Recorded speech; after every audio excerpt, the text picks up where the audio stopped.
Crowhill here. Today we review an IPA and discuss old popes, new popes, and pope stuff.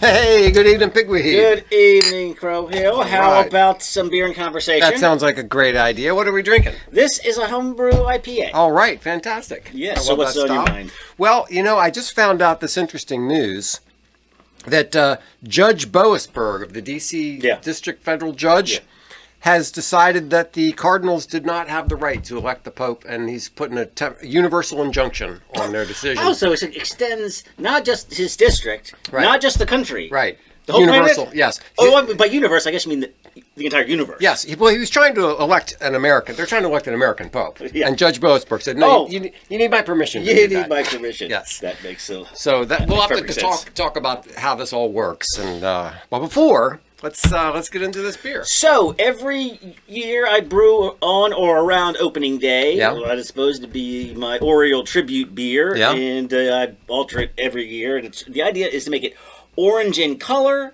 and orangey flavored. Okay. Now, we had a commercial brew beer recently that was very orangey, and it said on the can, orange zest in the fermenter. Right. Which is something I had not done. Okay. So that was... That's what you did This is my new effort to get orange flavor. Well, you got the orange color in the beer. I would say hold that up to the light. I would say... I've got a little bit of orange aroma going on here. Yeah. Yeah, this, it's got... So I used some Cara Red. Okay. And a little bit of crystal, I think. Yeah, so you've done this beer a few times, and I remember it. This one definitely has a little more orange flavor than the ones in the past. Yeah, there you go. See, because what I had done was I put orange zest in the boil. Right. And also the orange peel that you buy at the homebrew store. Yeah. Put that in the boil. I think I think the boiling just kills all the organics. And, yes, so it looks like the key really is... putting it in the fermenter. It was 4 large oranges in a 3-gallon batch, and I'm getting it. Yeah. Yeah, that's good. All right. Good orange flavor there. The Orioles will get out of last place. That would be nice. Okay, so popes. Popey popes. Yes. So, we got a new pope, so we got pope on the mind, but let's back it all the way up. Yeah. And who is Peter, and he wasn't called the pope. He was just the head of the church. Well, pope just means like papa, sort of. Yeah. But they didn't use it for Peter, is what I mean. No. So, Jesus said to Peter, "You are Peter, and on this rock I will build my church." And of course, Protestants object that the rock isn't Peter, but that's nonsense. It is definitely I thought it was Peter. the same word that in Latin or something. Peter? So here's the deal. In Greek, Peter is male, Petros, and rock is female, Petra.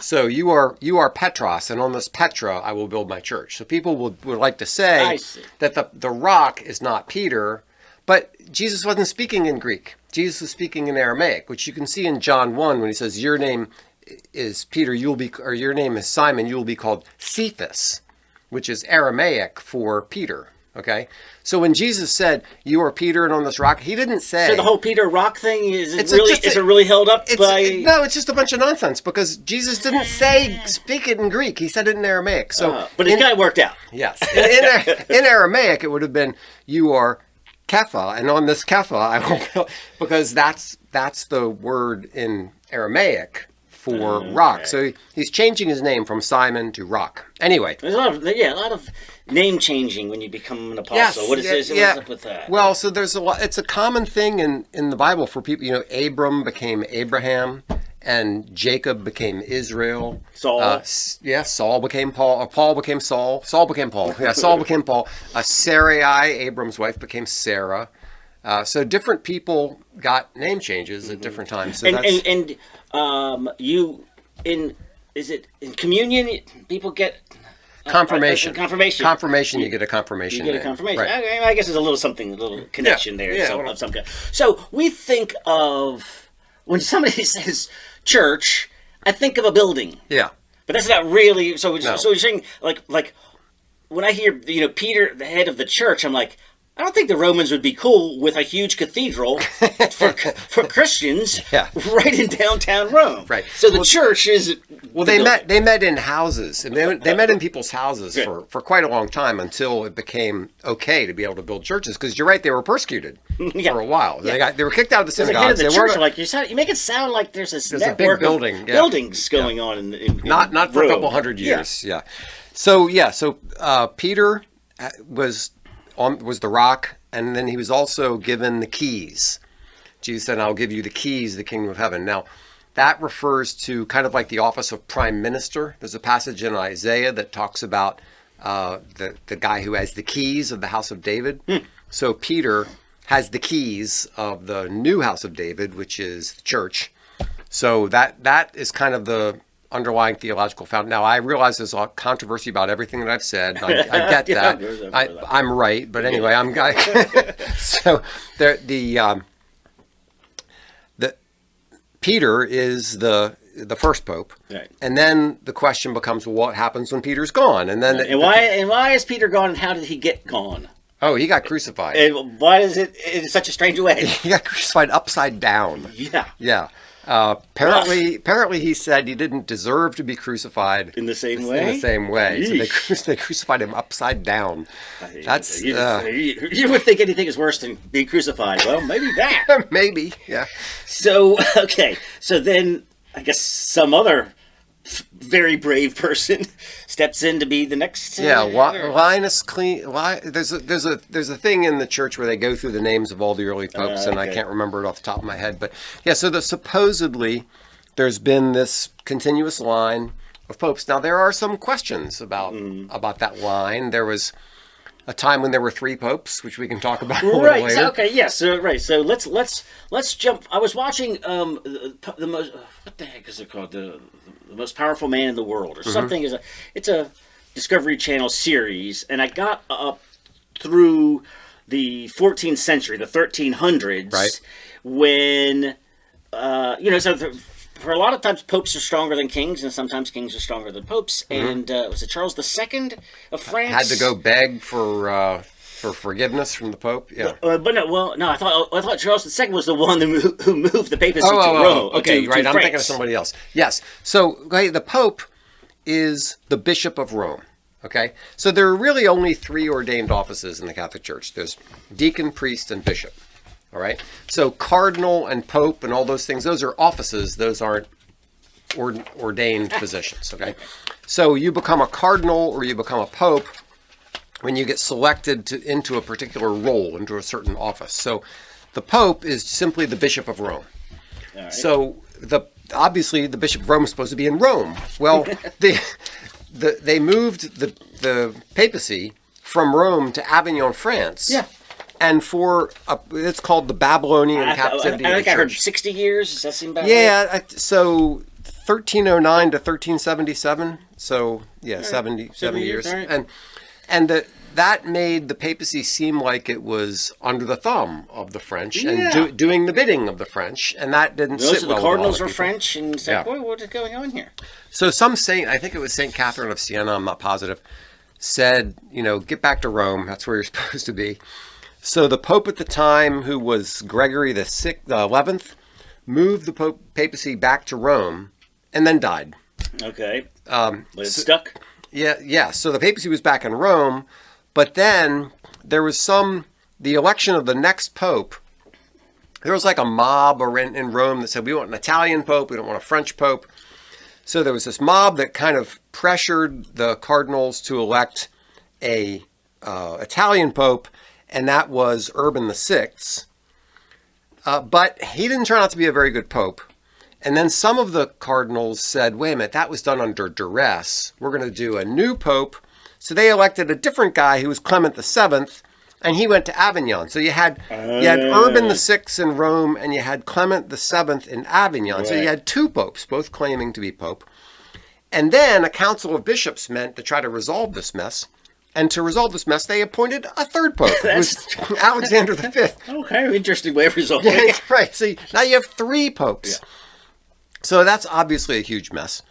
And then eventually there was this council called the Council Constance, and there's all kinds of very interesting theological issues with the Council of Constance. But anyway, the Council of Constance said, all three of you guys resign and we'll elect another pope who was Martin V. And then, so that resolved the crisis. Well, I was thinking that it had to do with the Eastern Roman Empire, Western Roman Empire, like one in Rome and one in Constantinople. Or something.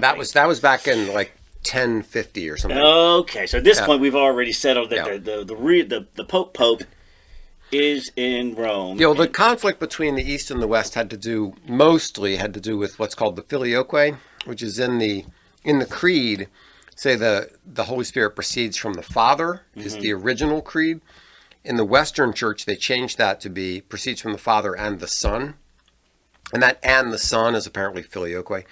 So the Orthodox Church basically said you can't change the creed without the whole church agreeing to this. And the Western Church said, we'll do whatever the heck we want. I see. And there was a conflict, and they split. It's a little more complicated than that, but that's kind of the that's simple enough. But so what we consider the Eastern Orthodox, is that from that split? Yeah. Okay, and now do they have a pope? No. Well, sort of, yes and no. They have what they call patriarchates. So the early church was divided up into like 5 or 6 patriarchates. And there would be, you'd have a bishop, and then you'd have a patriarch who was in charge of a larger area. And from the Eastern perspective, the Pope was first among equals, and he was the patriarch of the Western Church. And then you had a patriarch in Alexandria and a patriarch in several other different places. So the Orthodox still to this day have patriarchs.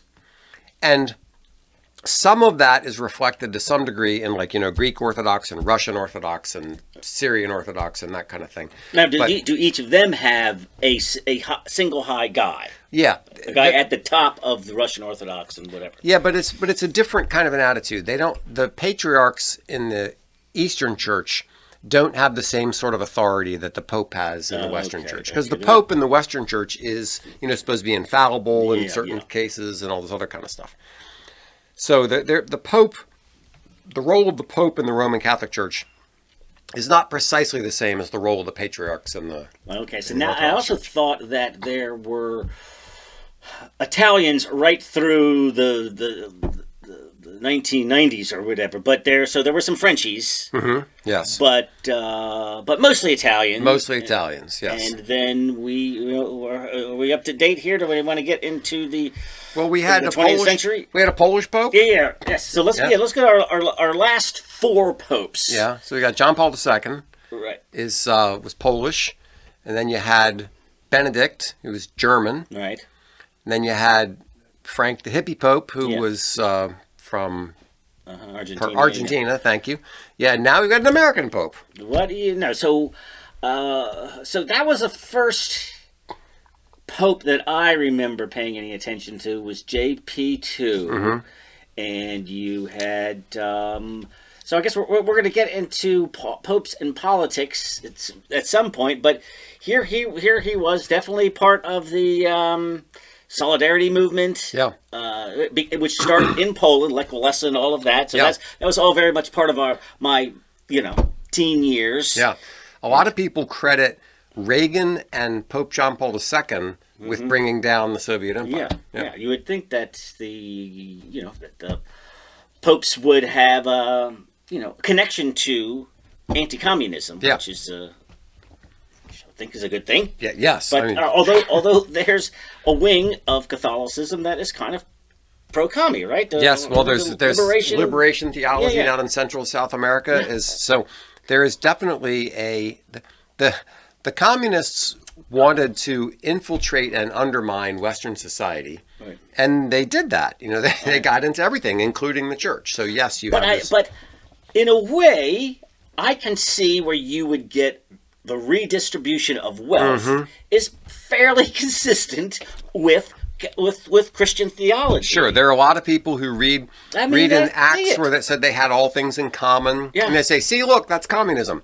Well, it's not as simple as that, but you can see why people would have some leaning in that direction. I mean, I'm not sympathetic to it, but I get it. Yeah. So So you're right. So JP, or when I was at the time of, was that the first American visit? I there been remember. popes I remember before when that? when we were in high school, there was a big deal about Pope John Paul II Yes. coming to Washington. Big deal. And I remember I was at a friend's house, and this friend's sister was going to see, and was all excited about going to see the Pope because he was a very charismatic guy, and people were really excited about I it. went down to the mall.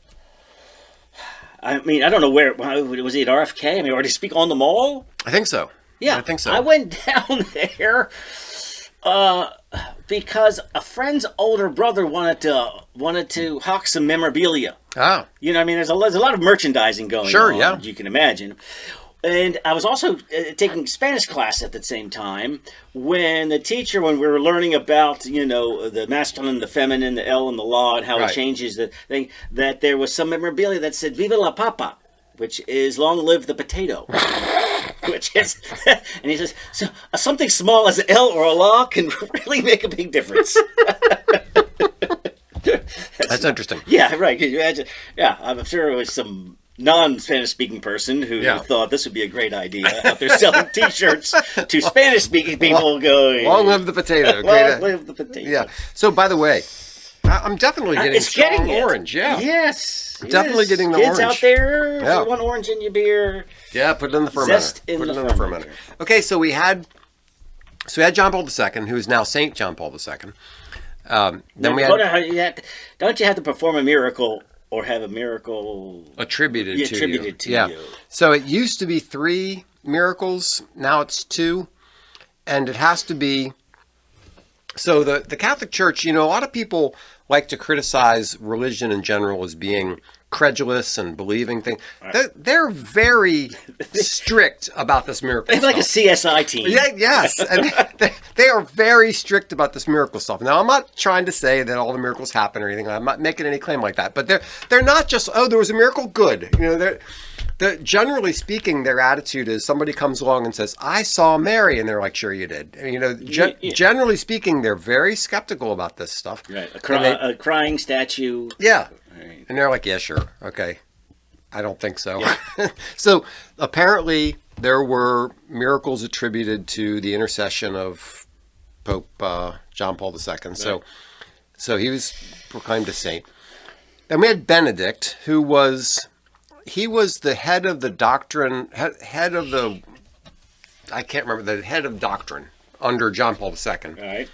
And he became Pope Benedict, and he was regarded as very conservative. Mm-hmm. And then so John Paul II was very ill in the last few years of his life. Yeah, yeah. But he thought somehow he thought that it was some kind of a statement about the dignity of the human person to remain in office as long as he could.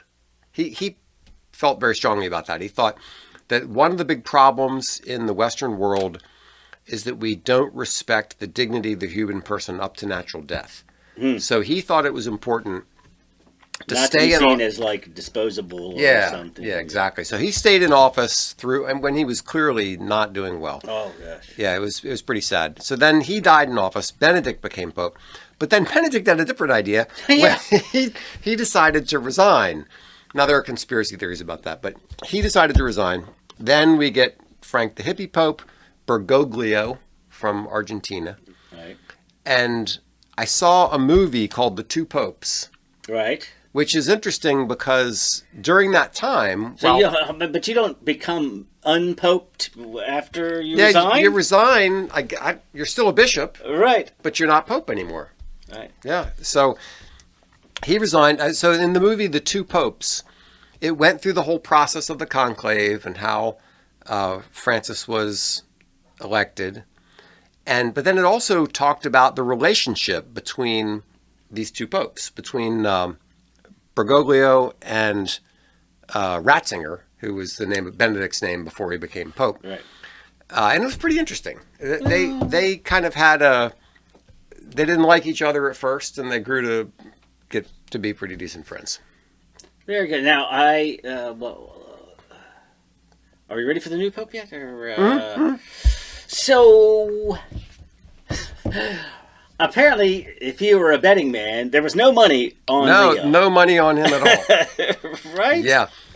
First of all, there's never been an American pope. There you go. And there just was, nobody was really, Robert Francis Prevost. Okay. He was cardinal. He was born in Chicago or something like that. I don't know, how does he get Peruvian citizenship? Yeah, well, he was a missionary in Peru. Okay. And he worked in Peru for a long time. He's been around, and then he was in the position at the Vatican where he was the guy who was in charge of appointing bishops or something like that. Okay, so he was in a strong administrative position in the Vatican, but nobody really thought him as a serious candidate for the papacy. Right. But you want to talk a little bit about the conclave and how that works? Yeah. Let's do that first. Okay, so because it's supposed to be secret, but we've got some ideas based on movies. Yeah. So well, what we know is that the cardinals are the ones who elect the pope, the College of Cardinals. I saw in your notes, but you have to be under 80. Yes. I never heard such. Isn't that interesting? Okay. Yeah. We need something like that for presidents too. Oh yeah. And senators and senators. That's right.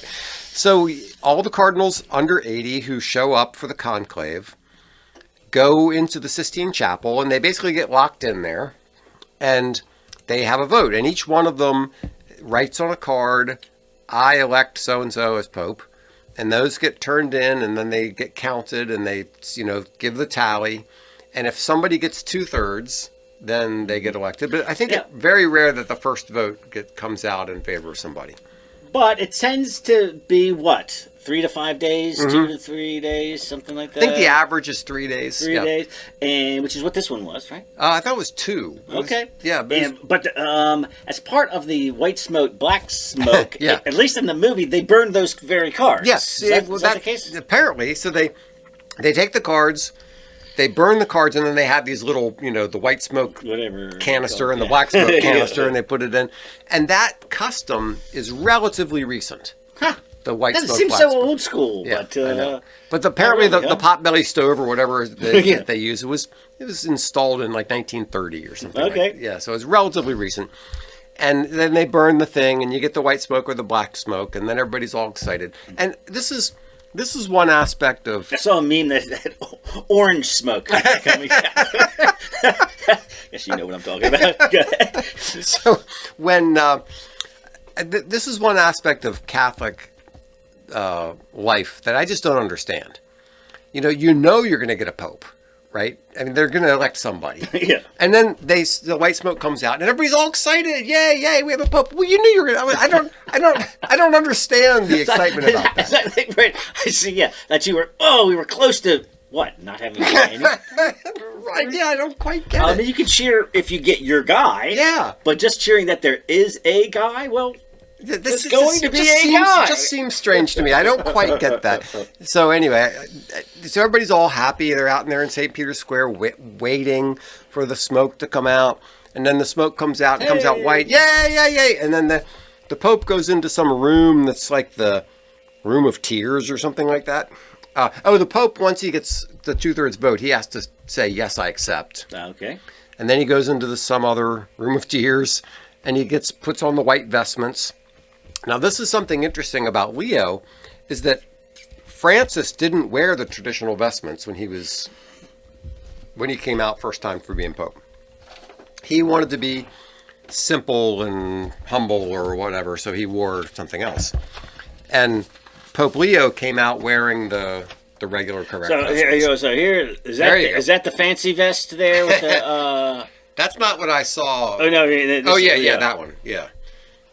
So that's not the papal vestments because he's wearing red. That's this is a cardinal picture. That's a cardinal picture. Okay. Yeah, because when he came out as Pope, he's wearing the white robe and then a stole and some other things. But Francis didn't do any of that. So Leo, that was actually taken as a sign that Leo is moving back in a more conservative direction. That he actually wore the correct vestments. Right. That he's Francis didn't lived in a shack out back. Yeah, or what? exactly. He didn't live in the papal palace. He lived in a tent around the side. And he drove around a Fiat instead of Right. the And this is supposed to be like a humble thing, but is it really humble to say no? I'm not going to drive in that car. You have to build me a new car. That's more humble. Yeah, and I'm not going to be in the place that you have for me. I'm going to be in this other place. You got to move the security over there, and you got to do everything. It's not really humble. It's really right. It's more. It actually draws attention to you, which is the opposite of humble. Yeah. I know. So anyway, the new one, Leo, is living in the palace. He wore the traditional vestments. He did some other things that are supposed to be signs of being, moving more towards the center. So there are a couple of. Nowadays in this modern age, popes have a tweet history, which is something we never did before. That's right. And so I don't know. There was, everybody's just looking for anything, right? Yeah. Anything to indicate what direction this is going to go, and you really don't know. And so there's all one tweet about the J.D. Vance and immigration, maybe get going. But there was also that issue about the something amoris, the rule of love or something. So yes, he has. Now, one of the things that people don't get is they wonder about like a conservative or a liberal pope, and they think like in American political terms. Now, you're never going to get a pope that's pro-gay marriage.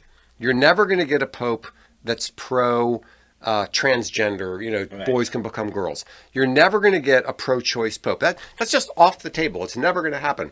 Right. So when you end up with a pope that's pro-life and against gay marriage and against transgender stuff, everybody's like, oh, he's a conservative.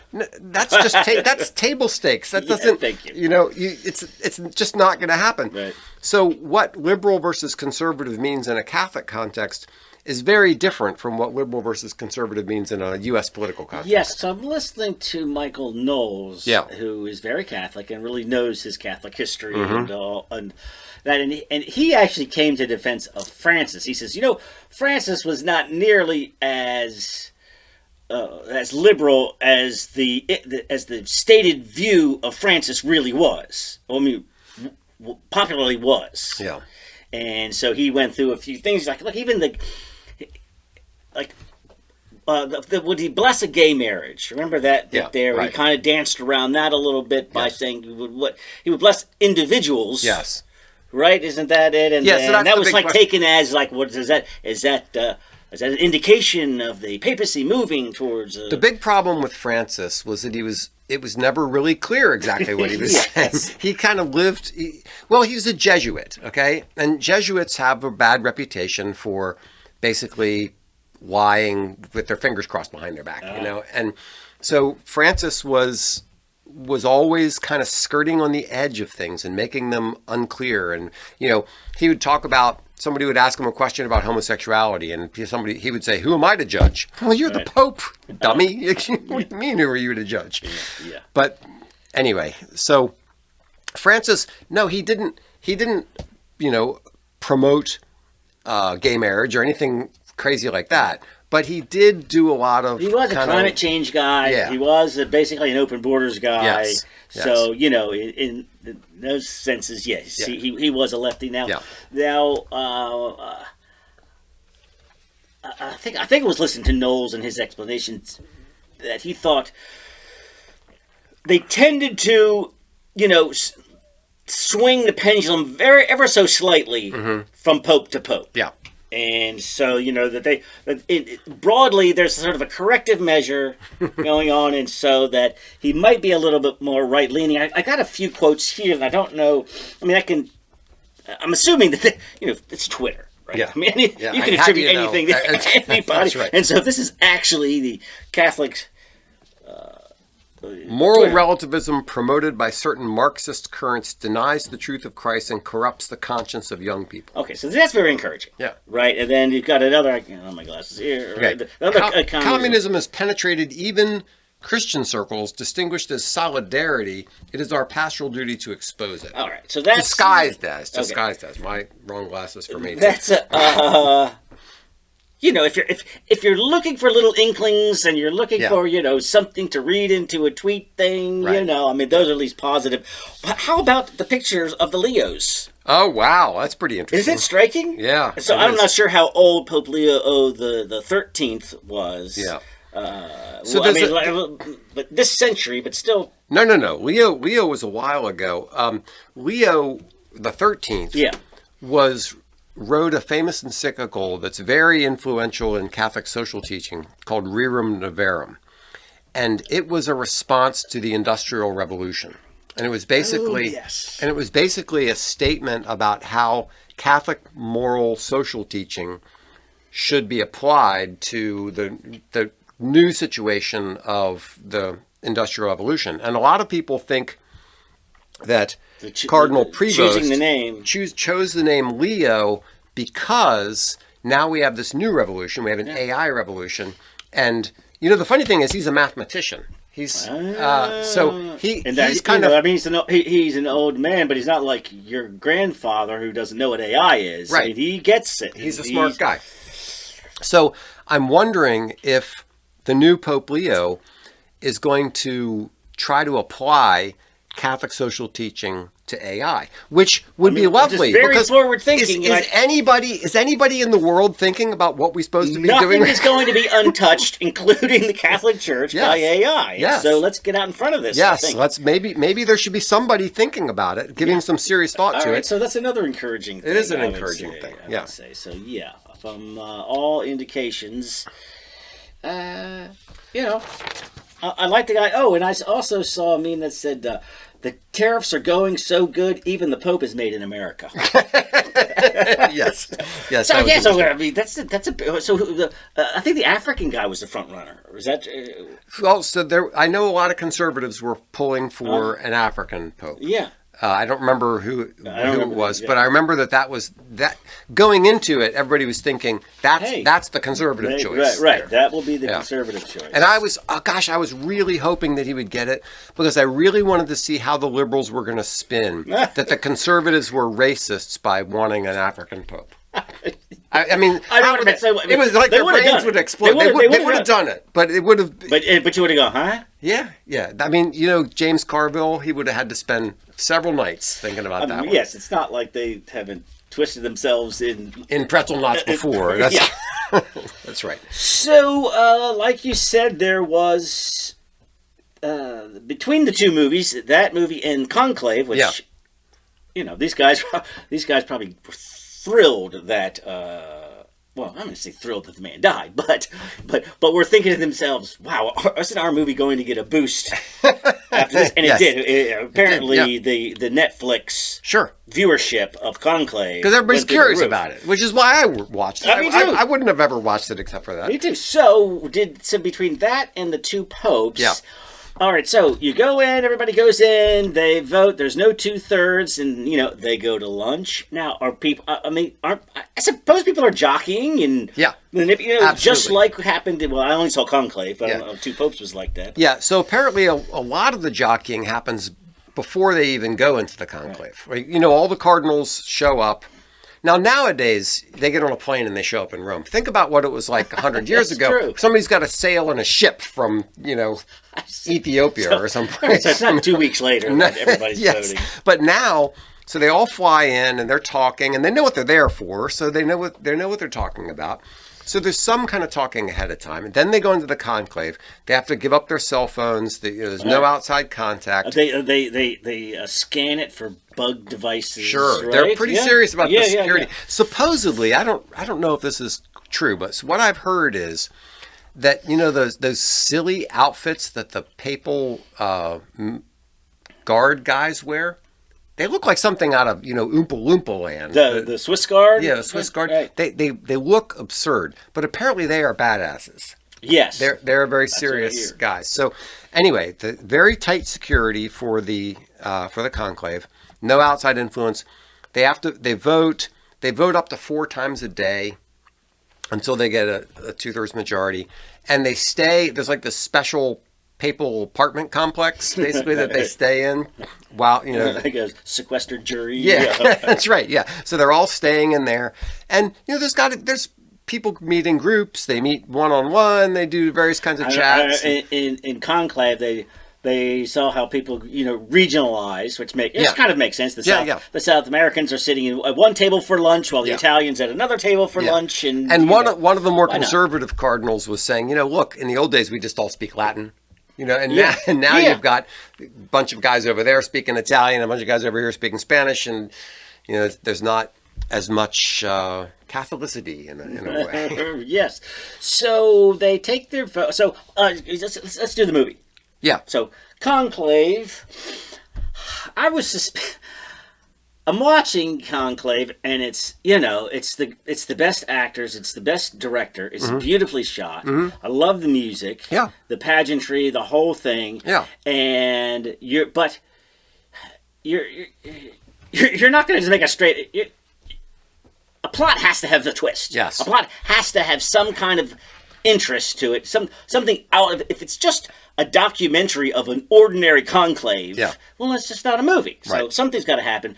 And knowing Hollywood, that something has to be something gay. Something gay. Yes. Something gay and woke. Yeah.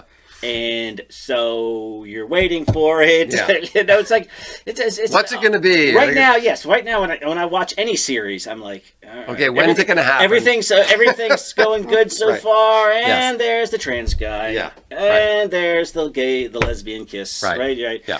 So it's just a matter of time. It's just a matter of time. You watch any series, it's like, okay, when's it going to happen? Everything seems to be going on, so go along. So there it is. Yeah. So this movie at least waited till the very end. The last minutes. And you had first off, they select a complete unknown. Actually, they're not even sure if he's supposed to be there. Right. They're like, well, he made it this far. Yeah. He came from Kabul, and it turns out, what? Oh, he's Mexican. Okay, well, there's a little something there. Yeah. Mm-hmm. And wait for it. Yeah. Turns out he has a uterus. And he has a uterus. Of course he does. Of course he does. But, I mean, I understand something like that. Somebody gets stabbed or whatever. Yeah, there had to be some plot twist. And being Hollywood, of course, that's what it's going to be. But before that, the Italian, Tedesco, who had a lot of momentum going, there is a Muslim terrorist bombing outside, which blows the windows out of the conclave. Mm-hmm. And Tedesco, who was already a conservative who wanted, to tighten things up, gave him the perfect opportunity to speak on why do we have to be the tolerant ones? Why do we have to allow Italy to be flooded with people that hate the church? Yeah. It's time for us to fight back. And I found that a very convincing speech. Yes.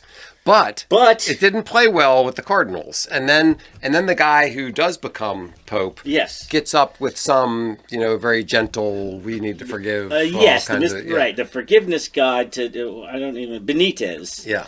Benitez, who...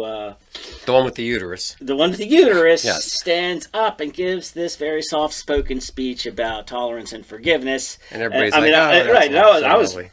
I was ready to take up arms with Tedesco. Yeah, exactly. Yeah. And saying, sometimes you got to fight. Well, do you really? So you've got the Mexican immigrant arguing for openness and tolerance, and he has a uterus. Yeah. So, and he becomes pope. And that's the twist. And you're like, and that's why I got an Oscar nomination. Yes. I've been wondering all along because it's not the acting, the writing, the cinematography, the directing, all of it good and beautiful. But that's not going to get you. Not going to get you through the Oscars without a uterus or something. Yes. So there it was. Yeah, Sorry if I spoiled it. It was a good movie. I enjoyed the movie, and the ending was just kind of comical. But it was just like, there you have it. There you go. But yes, at least they didn't put it in the middle of the movie. And you have to suffer through an hour. That's You're right. like, all right, up till now, it was actually pretty interesting. It was pretty good. Yeah. So, fortunately, that's not what happened in real life. That was just a movie. In real life, we have a man as Leo the 14th, and all the signs indicate that he's gonna, it's going to be kind of interesting. I think, I really want to see. I'm absolutely love to see some serious thought on how Catholic social teaching should apply to AI. Oh, that's great that's out in front. Speaks Spanish, Latin, Italian, English. And he's a White Sox fan. Loves baseball. Okay. Apparently likes Wordle too. Likes Wordle. Plays Wordle with his brother all the time. Very good. Very good. So I say good signs. Yeah. For the papacy. Let's see how it goes. All right, we'll see. All right. Cheers. Thanks so much for listening to Beer and Conversation with Pigweed and Crowhill. Remember to visit us at pigweedandcrowhill.com or send us an email at pigweedshow@gmail.com.